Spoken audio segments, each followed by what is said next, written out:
അതിന് വിടല ഷിൻഡോന് ഷിൻഡോ അറിഞ്ഞു ഫെബ്രുവരി 1, 2, 3 അല്ലേ?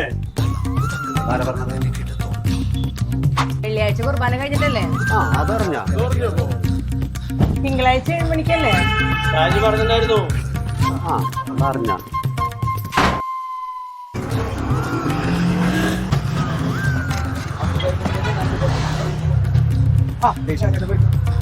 ആളെ പിന്നെ വേറെ പബ്ലിസിറ്റിയുടെ ആവശ്യമില്ല.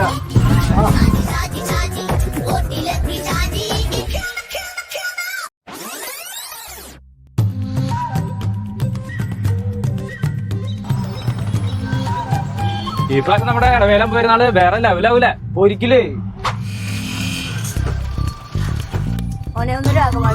ആ കേറിക്കോ കേറിക്കോ.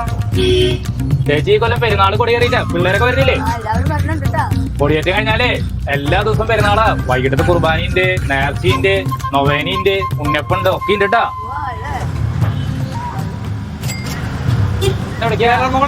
ഓക്കെ. ഈ കൊല്ലം നമ്മുടെ വെള്ളിയാഴ്ചത്തെ സ്വിച്ച് ഓണറും കഴിഞ്ഞിട്ടേ ബാൻഡ് മേളുണ്ട്. പെരുന്നാളും വേറെ ലെവലാട്ടാ. അതെയാണല്ലേ?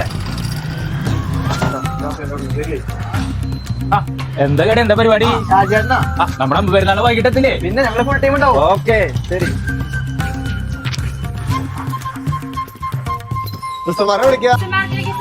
രാജേട്ടാ എന്തായി പെരുന്നാളൊക്കെ? നമ്മുടെ പെരുന്നാളിന് കുർബാന എത്ര മണിക്കാ? രാവിലെ 10 മണിക്ക് കുർബാന. അതുപോലെ തന്നെ പ്രദക്ഷിണത്തിന് മുമ്പ് നമ്മുടെ ദൈവത്തിന്റെ കുർബാനയുണ്ട്. അപ്പൊ നമുക്ക് പെരുന്നാളൊക്കെ നന്നാക്കണ്ടേ? നമുക്ക് അടിച്ചു പൊളിക്കാന്ന് പെരുന്നാള്. അതെ, എന്തൊക്കെ ചെയ്താലും ആത്മീയമായിട്ട് അറിയിട്ടില്ലെങ്കിൽ കുർബാനക്ക് ഒരു പ്രകസനാവൂട്ടോ. ദേവിസേ, എന്തൊക്കെയാണ് വിശേഷങ്ങള്? പെരുന്നാളൊക്കെ അല്ലേ? ഞായറാഴ്ച വൈകിട്ട് 7 മണിക്ക് എല്ലാവരും വരില്ലേ? പിന്നല്ലാണ്ട് ഒരിക്കൽ നമുക്ക് കുടിക്കും. ഓക്കെ. മക്കളെ വിളിക്കാ. ഓക്കെ കേറിക്കോ. നമ്മുടെ പള്ളി പെരുന്നാൾക്ക് തിങ്കളാഴ്ച വൈകിട്ട് 7 മണിക്ക് കലാസദ്യന്റെ അടിപൊളി പാട്ടും ഡാൻസൊക്കെ ഉണ്ട്.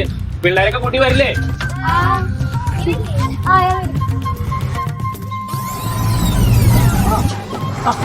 അല്ല, പെരുന്നാളിന്റെ കൺവീനല്ലേ? പെരുന്നാളൊക്കെ എവിടെ വരെയായി? പുണ്യാളെ സഹായിച്ച് കാര്യങ്ങൾ ഭംഗിയായിട്ട് പോകുന്നുണ്ട്. ആരപ്പോ സഹകരിക്കാം? നമുക്ക് പെരുന്നാൾ അടിച്ചു പൊളിക്കണം. നമുക്ക് ഫെബ്രുവരി 1, 2, 3 എല്ലാവരും വിചാരിക്കുന്നു.